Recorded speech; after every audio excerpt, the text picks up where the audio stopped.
Recently بھی جو واقعات ہوئے 2 مہینے پہلے، آپ نے دیکھا کہ جب ہم لوگ شٹ اپ کال دیتے ہیں ان لوگوں کو جو لوگ پاکستان کی آئیڈیالوجی کو ٹارگٹ کرنے کی کوشش کرتے ہیں، جو لوگ پاکستان کی آئیڈیالوجیکل باؤنڈریز کو ٹارگٹ کرنے کی کوشش کرتے ہیں، تو پابند سلاسل ہمیں کر دیا جاتا ہے۔ اس کے بعد دوبارہ وہ لوگ، وہ ایک چھوٹا سا مخصوص طبقہ ہے جو کہ ہر جگہ پہ گھس چکا ہے، جو یہ چاہتا ہے کہ بس موقع تلاش کیا جائے اور ہم جیسے لوگوں کو پابند سلاسل کیا جائے۔ اور یہاں تک کہ وہ ہم لوگوں نے ہمیشہ سے پاکستانی پرچم کو اپنے سینے سے لگائے رکھا۔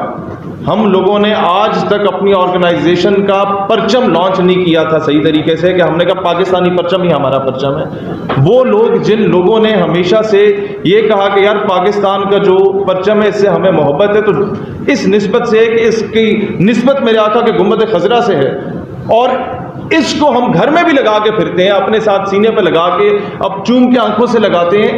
اس نسبت کی بنیاد پہ آج اگر ہم دہشت گرد ہیں جن پہ دہشت گردی کے پرچے کاٹے جاتے ہیں، تو مجھے بتاؤ پھر محب وطن کون ہے؟ ملک کا اربوں روپے کا خزانہ لوٹ کر سوئس بینکس میں رکھنے والے پرامن شہری ہیں، ملک کی سالمیت کے خلاف بات کرنے والے پرامن شہری ہیں، اس ملک کی آرمڈ فورسز کے خلاف بات کرنے والے پرامن شہری ہیں، اس ملک کی پولیس اور عوام کو لڑوانے کی ناپاک کوشش کرنے والے پرامن شہری ہیں۔ لیکن اس ملک کے لیے وہ لوگ جن کے اکابر نے بھی پاکستان بنانے میں اپنا کردار ادا کیا، وہ لوگ جن کے پوری فیملیز آرمڈ فورسز میں رہیں، اپنی خدمات سر انجام دینے لگیں، آج وہ دہشت گرد ہیں۔ اور ملک کے خلاف جو لوگ ہرزہ سرائی کرتے ہیں، جو ملک سے باہر فرار ہو جاتے ہیں، پھر ملک کے خلاف Pashtun card, Baloch card, Punjabi card, Sindhi card کھیلتے ہیں، جو قوم کو لسانیت کی بنیاد پہ تقسیم کرتے ہیں، وہ اس ملک کے پرامن شہری ہیں۔ اور جو ملک کو فرقہ واریت کی دلدل میں دھکیلنے کی کوشش کرتے ہیں، وہ پرامن شہری ہیں۔ مجھے بڑا فخر سے کہہ سکتا ہوں کہ اس وقت پاکستان فرقہ واریت کو شکست دینے میں کافی حد تک کامیاب ہو چکا ہے، اور اس وقت اگر فرقہ واریت کہیں پر ہے تو یا تو وہ خنجراب سے کے علاقے سے شروع ہوتی ہے، یا وہ گوادر میں جا کے ختم ہوتی ہے۔ اور یہ لوگوں کو سمجھ جانا چاہیے اس قوم کو کہ سی پیک کا روٹ ایک جگہ سے شروع ہوتا ہے، دوسری جگہ سے ختم ہوتا ہے، اور دشمن آپ کو ڈی سٹیبلائز کرنے کی کوشش کر رہا ہے۔ پاکستان مخالف قوتیں آپ کے ملک کو فرقہ واریت کی دلدل میں دھکیل کر آپ کے ملک کو ڈی سٹیبلائز کرنے کی کوشش کر رہی ہیں۔ آپ کا دشمن پاکستان کو میگنیفائنگ گلاس سے دیکھ رہا ہے، آپ کا دشمن موقع تلاش کر رہا ہے کہ پاکستان کوئی ویک پوائنٹ دے اور انٹرنیشنل اسٹیجر پہ کوئی اس طرح کی قرارداد لے آئی جائے کہ پاکستان کے نیوکلیئر ایسٹس کو ختم کرنے کی بات کی جائے۔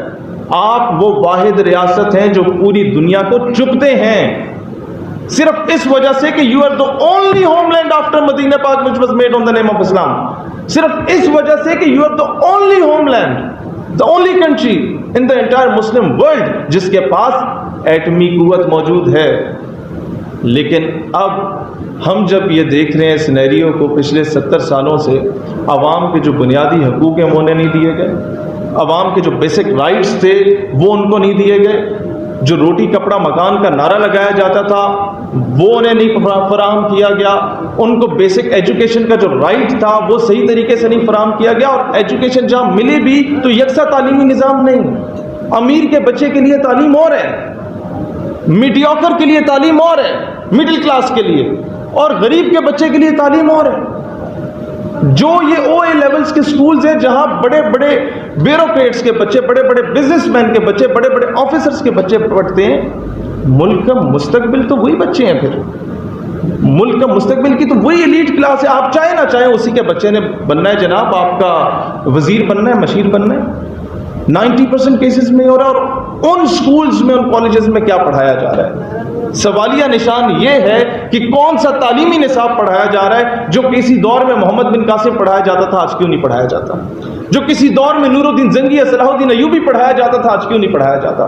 جو کسی دور میں افواج پاکستان کے شہداء پر پورے آرٹیکلز پڑھائے جاتے تھے، آج کیوں نہیں پڑھائے جاتے؟ Directly indirectly Islamic norms, culture and tradition اور پاکستان کی آئیڈیالوجی کو ایکسکلوڈ کیا جا رہا ہے آپ کے تعلیمی نصاب سے. اور اس کی سب سے بڑی وجہ کیا ہے؟ کہ آپ مقروض ہیں. جب آپ کو کوئی قرض دیتا ہے تو وہ آپ سے ایکسپیکٹ کرتا ہے کہ آپ اس کے جوتے بھی پالش کریں، اس کی گاڑی پہ بھی کپڑا لگائیں، اور وہ آپ کو لات بھی مارے. You should not be able to speak against him. آپ کی جرت نہیں ہونی چاہیے بات کرنے کی. تو اس کا سلوشن کیا ہے؟ میں کل رہا ہو کے آیا ہوں. میں چاہتا تو تابڑ توڑ حملے کرتا پریس کانفرنس میں کہ جناب یہ کر دو وہ کر دو، لیکن نہیں. میرے باپ نے 32 سال افواج پاکستان میں سرو کیا ہے. میرا چھوٹا بھائی اب بھی سرو کر رہا ہے. میرے ماموں واحد آفیسر ہے جس کو 4 تمغوں سے نوازا گیا. میری خالہ کی ایک ٹانگ اور ایک آنکھ شہید ہوئی آرے بازار دھماکے میں.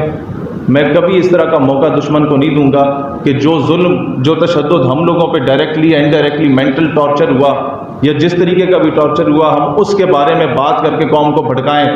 ہم آج قوم کو تقسیم کرنے نہیں آئے. ہم یہ کہنے آئے گورنمنٹ کو کہ حالیہ دنوں میں جو بھی واقعات آئے، ہمیں پتہ ہے کہ قوم قرضے میں مبتلا ہے. ہمیں پتہ ہے کہ پاکستان کی حیثیت اقوام عالم میں وہ نہیں رہی جو ایشین ٹائیگر ہوا کرتے تھے ہم لوگ 70s میں یا لیٹ 60s میں.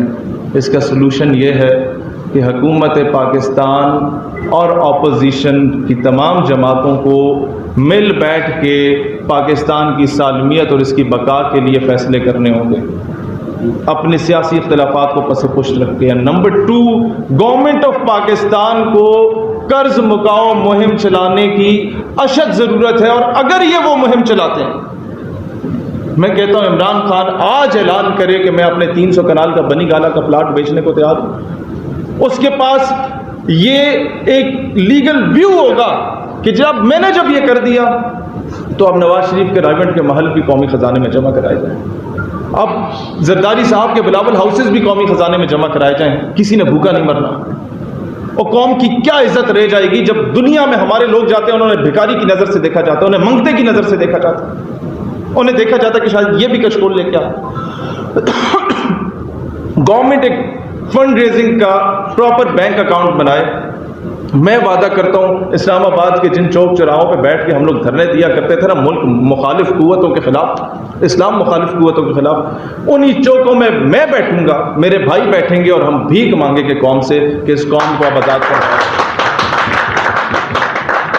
یہ قوم خود مختار بنے، یہ قوم اپنے فیصلے خود کرے، یہ قوم انٹرنیشنل پریشر سے نکلے. یار ہماری انٹرنیشنل سطح پہ کیا عزت رہے گی اگر ہم لوگ کسی کے کہنے پہ اپنے فیصلے کر رہے ہیں؟ اگر ہم لوگ کسی کو راضی کرنے کے لیے اپنے ہی لوگوں سے اس کے دستوں گریبان پڑے ہوئے ہیں. یہ قوم تقسیم ہو چکی ہے اور دشمن نے کوئی موقع نہیں دیا فرقہ واریت پھیلانے کا. دشمن نے کوئی موقع نہیں چھوڑا فرقہ واریت پھیلانے کا، اور نہ ہی کوئی موقع چھوڑا ہے آپ میں لسانیت کا بیج بونے کا. ہم لوگ چھوٹے موٹے مسکرینٹس کو پکڑ لیتے ہیں، دہشت گرد کی ماں کو نہیں پکڑتے جس کی کوکھ سے دہشت گردی جنم لیتی ہے، جو اسے فائنانس کرتا ہے، کیونکہ وہ طاقتور ہے. اس کو تبھی نکیل ڈال سکیں گے جب آپ اپنے قرضوں سے پاک ہوں گے. جب آپ، میں کشمیر کے لیے کیوں وہ آواز نہیں بلند کر پا رہا صحیح طریقے سے؟ ایک تو ہے کہ اسے کرنا چاہیے، وہ حق ادا نہیں کر رہا ہمارے حکومت، لیکن اس کی ایک اور وجہ بھی ہے. میں اگر پنڈ کے چودھری کے پاس میرے پاس کوئی خاتون آئے اور بولے کہ جی پنڈ کے چودھری نے میرے گھر پہ قبضہ کر دیا ہے اور آپ وہ قبضہ واپس لیں، تو میں اگر پنڈ کے چودھری کا مقروض ہوں نا 2 کروڑ کا، تو میں کہوں گا چودھری صاحب اسی تواڈے نوکر ہیں، اسی تواڈے پیو دے بھی نوکر ہیں. اگر قبضہ خالی کر دیو تو تواڈی مہربانی اسی نہ بھی چا کرو تو کوئی مسئلہ نہیں. ایک گھر ہے اس کڑی، ایک کمرہ اس کڑی نو دے دے. لیکن اگر میں نے اس سے قرضہ نہیں لیا، میں اس کا مقروض نہیں ہوں، تو لات مار کے اسے گریبان سے پکڑ کے باہر نکال سکتا ہوں. یہ ہے بات کہ جب آپ مقروض ہوتے ہیں تو آپ ہمیشہ سے پستی میں کے شکار رہتے ہیں. اس کے بعد میں ایک بات کرنا چاہتا ہوں کہ ہم لوگوں نے بغیر سیاست میں آئے ہم لوگوں نے فورن میڈیکل گریجویٹس 18,000 میڈیکل سٹوڈنٹس کا مسئلہ حل کیا. ہم لوگوں نے ایک یونیورسٹی کے ڈوئل ڈگری کا ایشو تھا جس کے 3,000 بچوں کا مسئلہ سالو کیا. 12,000 سٹوڈنٹ سیالکوٹ کے ایک گورنمنٹ کالج کے تھے جن کی پرائیویٹائزیشن کا ایشو تھا، اس کو ہم نے سالو کیا، اور پنڈی کے ایک کالج کا. اس کے بعد جب بھی نیشنل یا انٹرنیشنل لیول پہ اسلام اور پاکستان کے نظریے کی دفاع کی بات آئی، سب سے پہلے اسلام آباد کا رخ ہم لوگوں نے کیا، اور پیسفل پروٹیسٹ جس میں اناؤنسمنٹس ہوتی تھی کہ پولیس والا اگر گولی بھی چلائے تو اسے سینے سے لگاؤ، کہ تم اگر ویک پوائنٹ دو گے تو وہ نظریے کا ویک پوائنٹ شمار کیا جائے گا، جس میں اناؤنسمنٹ ہوتی تھی کہ سرکاری املاک جو ہیں یہ تمہارے اور میرے ابا جی کے ٹیکس کے پیسوں سے بنی ہیں، ان کو نقصان نہ پہنچاؤ، جس میں اناؤنسمنٹ ہوتی تھی کہ ایمبولینس میں چاہے کوئی بھی آ رہا ہو، تمہارا دشمن بھی ہونا، ایمبولینس کو نہیں روکنا، کہ تم اگر ویک پوائنٹ دو گے تو سوال آپ کی آئیڈیالوجی پہ اٹھے گا، اور ہم نے اس طرح کا نہیں ہونے دیا۔ اینڈ سیکنڈ تھنگ، ہم لوگوں نے اب 10 سال کی طویل جدوجہد کی، یہ قوم مایوسی کا شکار ہو چکی ہے، اس قوم کو کوئی پولیٹیکل لیڈرشپ ایسی نہیں مل رہی جو قومی یکجہتی کی بات کرے، جو قومی سلامتی کی بات کرے، جو ملک کو یکجا کرنے کی بات کرے۔ تو ہم لوگوں نے کل جیل سے آتے ہی تفصیلی ایک اجلاس بلایا اپنے آرگنائزیشن کا، اور ہم نے کہا کہ قوم کو ہم بہت جلد انشاءاللہ تعالی وہ خوشخبری سنائیں گے ود ان اے منتھ اور 2 کہ اب ہمیں میدان عمل میں آنا ہوگا، اور بڑی پولیٹیکل پارٹیز کی جو نظریاتی قیادت ہے، جو بڑی پولیٹیکل پارٹیز کی نظریاتی قیادت ہے، جو ہمارے ساتھ لائک مائنڈڈ لوگ ہیں، وہ رابطے میں ہیں۔